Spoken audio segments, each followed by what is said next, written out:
Nobody trusts us anymore. I said those words last week, standing on a stage in Davos, Switzerland, looking at a room full of the most powerful people on earth, 84 heads of state, 850 CEOs, billionaires, prime ministers, presidents, the global elite gathered in one place. And I told them the truth. I said, for many people, this meeting feels out of step with the moment.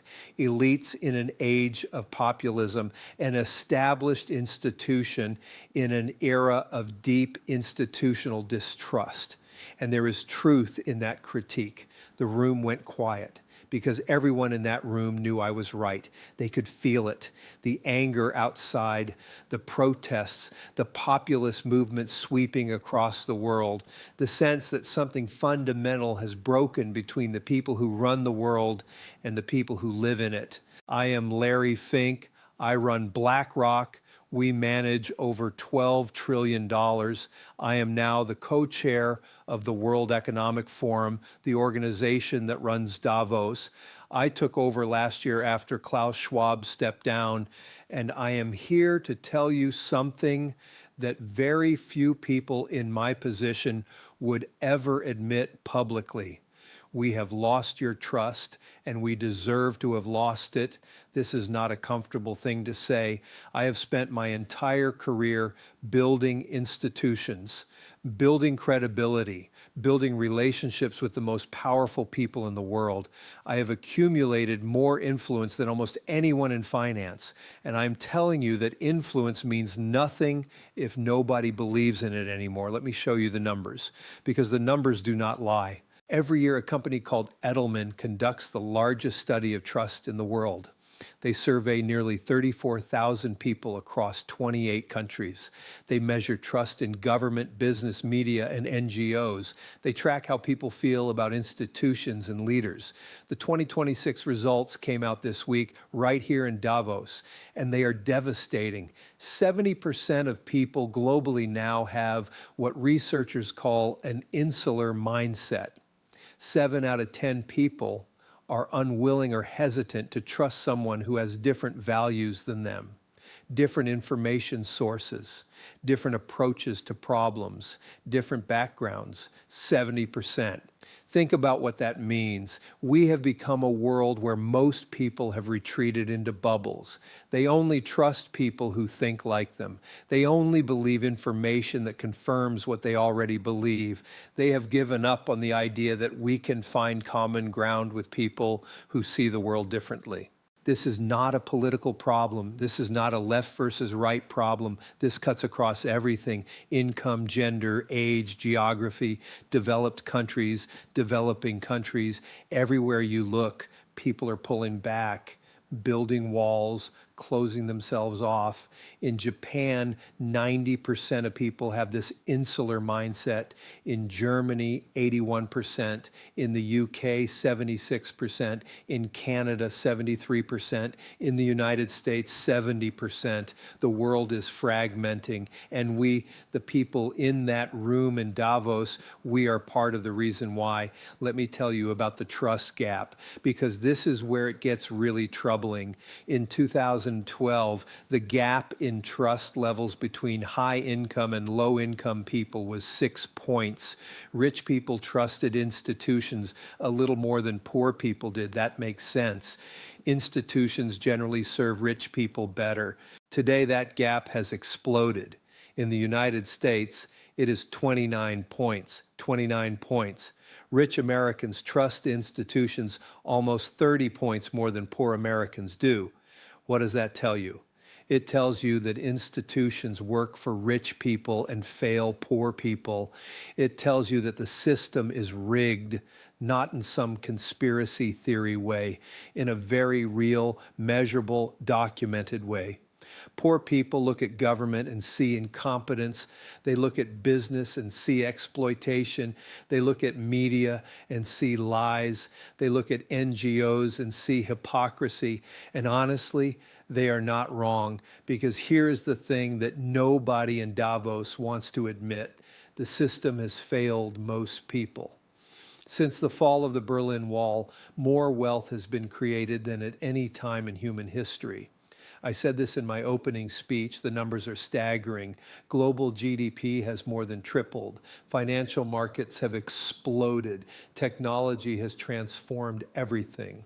But where did that wealth go? In advanced economies, that wealth accrued to a far narrower share of people than any healthy society can ultimately sustain. Those were my exact words. I said them on that stage. I looked at a room full of billionaires and told them that they have taken too much and given too little. The wealthiest 1% of Americans now own 31% of all household wealth. The bottom 50%, half the country, owns just 2.5%. Globally, the richest 10% owns 75% of all wealth. The poorest half of humanity owns 2%. This is not sustainable. This is not healthy. This is not the kind of society that can maintain trust in its institutions. And we built this. The people in that room in Davos, the people I've spent my career working with, we built this system. We benefited from this system, and we failed to see how it was destroying itself. Now, let me tell you about hope, or rather the collapse of hope. The Edelman survey asked people around the world a simple question. Do you believe the next generation will be better off than you? This is the fundamental question of human progress. Every generation wants their children to have better lives. Every parent works and sacrifices so that their kids can do better. This belief in progress is what holds societies together. Only 32% of people globally believe the next generation will be better off. Let that sink in. 2/3 of humanity has given up on the future. In France, only 6% believe in progress. 6%. In Germany, 8%. In Canada, 16%. In the United States, 21%. Down 9 points from last year alone. The American dream is not just dying. For most people, it is already dead. And here is the connection to artificial intelligence, because this is what I talked about at Davos. This is what I warned about. AI threatens to replay the same pattern that destroyed trust over the last 30 years. What pattern? The pattern where gains flow to the few and pain flows to the many. The pattern where technology creates incredible wealth, but that wealth concentrates in fewer and fewer hands. The pattern where progress is measured by stock prices and GDP, while ordinary people fall further behind. Right now, the early gains from AI are flowing to the owners of models, data, and infrastructure, the people who own the technology, the people who have capital to invest, the people who are already winning. And what about everyone else? According to the Edelman survey, 54% of low-income people believe they will be left behind by AI. 54% of middle-income people believe the same. More than half of working people look at artificial intelligence and see a threat, not an opportunity. They see their jobs disappearing. They see their skills becoming worthless. They see a future where machines do everything and humans become obsolete, and nobody is giving them a credible plan for how this works out okay. That is what I said at Davos. I said we cannot respond to this with abstractions about the jobs of tomorrow. We need a credible plan for broad participation in the gains, not platitudes, not promises, a plan. Because if the gains from AI go to the same narrow group that captured the gains from globalization, we are going to see something much worse than distrust. We are going to see rage. We are going to see upheaval. We are going to see the kind of social instability that destroys everything. I have seen this coming for years. I have talked about stakeholder capitalism. I have written letters to CEOs about their responsibilities to society. I have pushed for environmental and social governance. I have tried to reform capitalism from the inside, and I have to be honest with you, it has not been enough. The gap keeps widening, the distrust keeps growing, the anger keeps building, and now AI is about to accelerate everything. So what do? This is the question I've been wrestling with. This is why I agreed to become co-chair of the World Economic Forum, not because I think Davos has all the answers, but because I think we need to fundamentally change how we approach these problems. The first thing we need to do is admit our failures. That is what I did in my speech. I stood up and said that Davos feels out of step with the moment. I said the world places far less trust in us to shape what comes next. I said we need to regain that trust. You cannot rebuild trust without honesty. And the honest truth is that the global elite has failed. We talked about trickle-down economics while wealth trickled up. We talked about free trade while communities collapsed. We talked about innovation while workers got replaced. We talked about progress while most people fell behind. Now we are talking about AI, and people have every right to be skeptical. They have every right to ask, who is this going to help?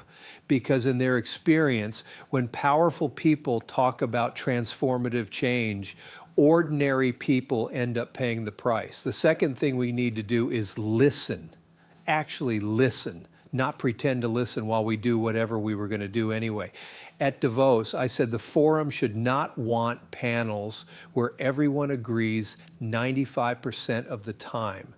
The objective is not agreement. It is understanding. It is sitting with people we disagree with, taking their arguments seriously, being willing to admit that they might see something we do not. This is incredibly hard for people like me. We are used to being right. We are used to having power. We are used to making decisions and having people follow them. But you cannot rebuild trust by dictating from above. You have to earn it from below. That is why I announced that the World Economic Forum is going to change. We are going to show up in the places where the modern world is actually built, not just Davos, but Detroit and Dublin and Jakarta and Buenos Aires. The mountain will come down to earth, because here's the central tension of Davos. Here's the paradox I have to confront every day. Many of the people most affected by what we talk about will never come to this conference. The workers whose jobs are threatened, the communities being left behind, the young people who have given up on the future, they are not in those rooms. They cannot afford the price of admission.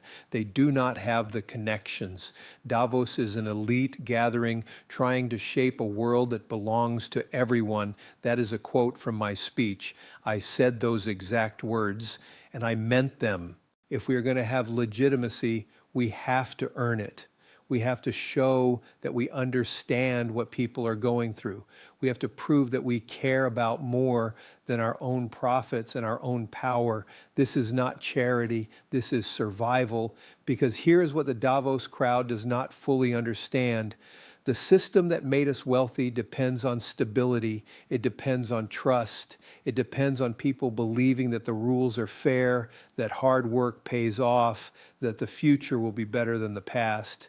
When people stop believing those things, everything falls apart. Look at what has happened in the last decade. Brexit, Trump, populist movements across Europe, the rise of nationalism everywhere. These are symptoms of a deeper disease, a disease of broken trust. People did not vote for these things because they are stupid. They voted for them because they felt ignored. They felt left behind. They felt like the system was rigged against them. And in many ways, they were right. So when I talk about rebuilding trust, I am not being altruistic. I am being practical. If the global elite does not change course, the system that supports us is going to collapse. This is what I mean when I say trust is the hardest currency. In the age of AI, you can have all the technology in the world. You can have the most powerful algorithms, the most advanced robots, the most efficient systems. None of it matters if people do not trust it. If workers do not trust that AI will benefit them, they will resist it. If communities do not trust that change will be managed fairly, they will vote against it. If nations do not trust each other, they will build walls instead of bridges. Trust is what makes cooperation possible. Trust is what allows society to function. Trust is what enables progress, and we have squandered it. The Edelman data shows something else that is important. As trust in institutions has declined, trust in personal relationships has increased. Over the past 5 years, trust in national government leaders dropped 16 points. Trust in major news organizations dropped 11 points. But trust in neighbors, family, and friends increased 11 points. Trust in coworkers increased 11 points. Trust in employers increased. People are retreating to their inner circles. They trust their boss more than their government. They trust their neighbors more than the media. They trust their friends more than any institution. This is both a problem and an opportunity. It is a problem because we need institutions. We need governments that can coordinate responses to crises. We need international organizations that can address global challenges. We need media that can hold power accountable. We need systems that work at scale. When people retreat to their bubbles, these larger systems break down. We lose the ability to act collectively. We lose the ability to solve problems that affect everyone. But it is also an opportunity because it tells us where trust still exists. It tells us what people value. It tells us how we might start rebuilding. People trust what is close to them. People trust what is personal. People trust what they can see and touch and verify for themselves. So maybe instead of asking people to trust distant institutions, we should bring institutions closer, make them more personal, make them more accountable, make them more human. That is what I'm trying to do with the World Economic Forum. Make it less about elites talking to elites. Make it more about actually engaging with the people who are affected by our decisions. It is not enough to have conversations in Davos. We need to have conversations in Detroit, in the communities that have been hollowed out by deindustrialization, in the places where people are struggling, in the neighborhoods where trust has collapsed. I do not know if it will work. I am not arrogant enough to claim I have all the answers, but I know that doing nothing is not an option. I know that the path we are on leads to disaster. Let me tell you about a conversation I had at Davos with Jamie Dimon, the CEO of JP Morgan Chase, one of the most powerful bankers in the world, a man who has seen as much as anyone. He looked at the crowd and said something I will not forget. He said, "You did not do a particularly good job making the world a better place." That is a banker telling the global elite that they failed. That is Jamie Dimon, not exactly known for his humility, admitting that we got it wrong. When both the heads of BlackRock and JP Morgan are saying the system is broken, maybe people should pay attention, because we are not saying this for sympathy. We are saying it because we see what is coming. We see the data. We see the trends. We see the anger building. And we know that if we do not change course, we are all going to pay the price. The populist movements of the last decade were a warning shot.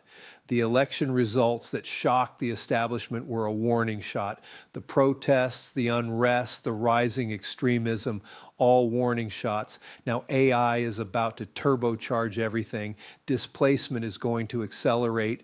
Inequality is going to widen. The gap between those who benefit and those who suffer is going to grow.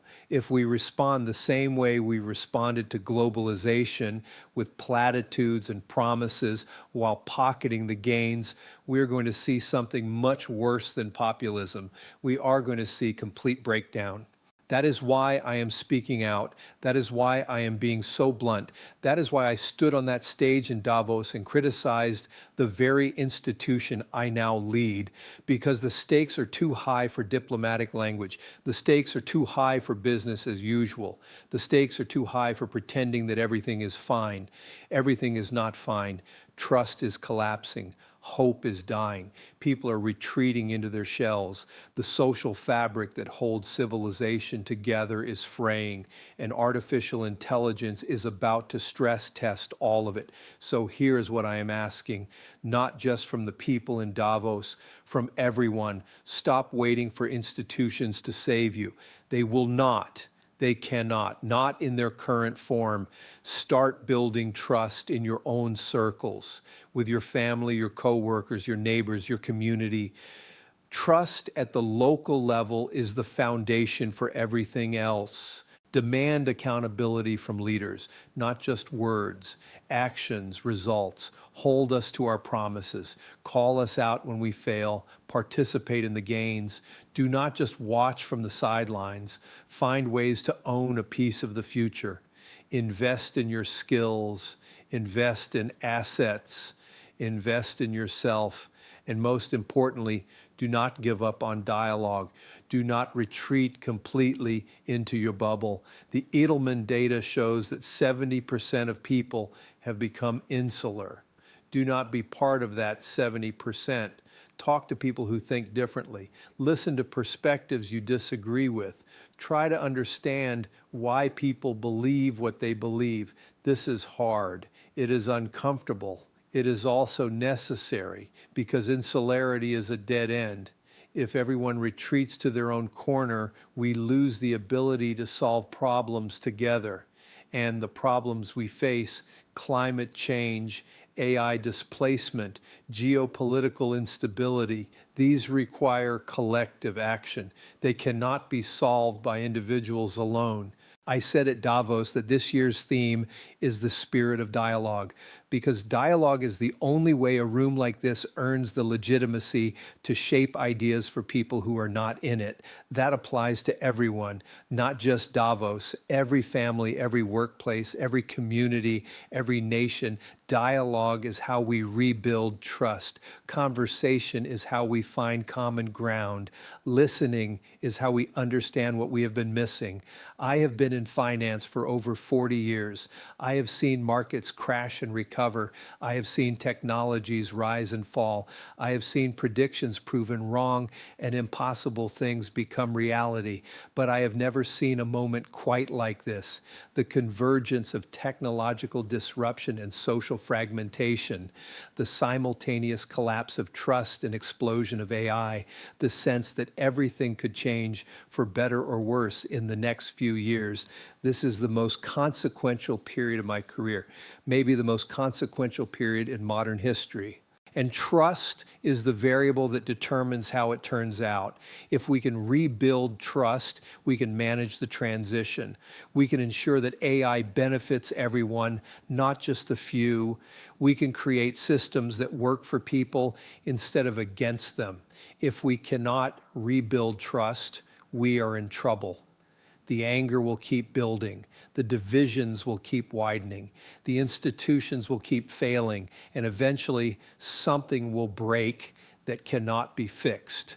I do not want to live in that world. I do not want my grandchildren to live in that world. That is why I am speaking out. That is why I am admitting our failures. That is why I am calling for change. Trust is the hardest currency to earn. It takes years to build and seconds to destroy. We have been destroying it for decades. Now we have to start the long, slow, difficult work of earning it back. It starts with honesty. It starts with accountability. It starts with showing up and listening. It starts right now.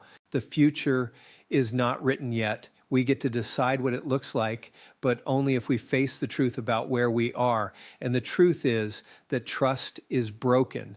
The truth is that the system has failed most people. The truth is that we, the global elite, have to change or watch everything we built fall apart. I hope we are smart enough to change. I hope we are humble enough to listen. I hope we are brave enough to admit our mistakes and do better, because the alternative is too terrible to contemplate. Trust is the hardest currency, and right now we are bankrupt. It is time to start rebuilding.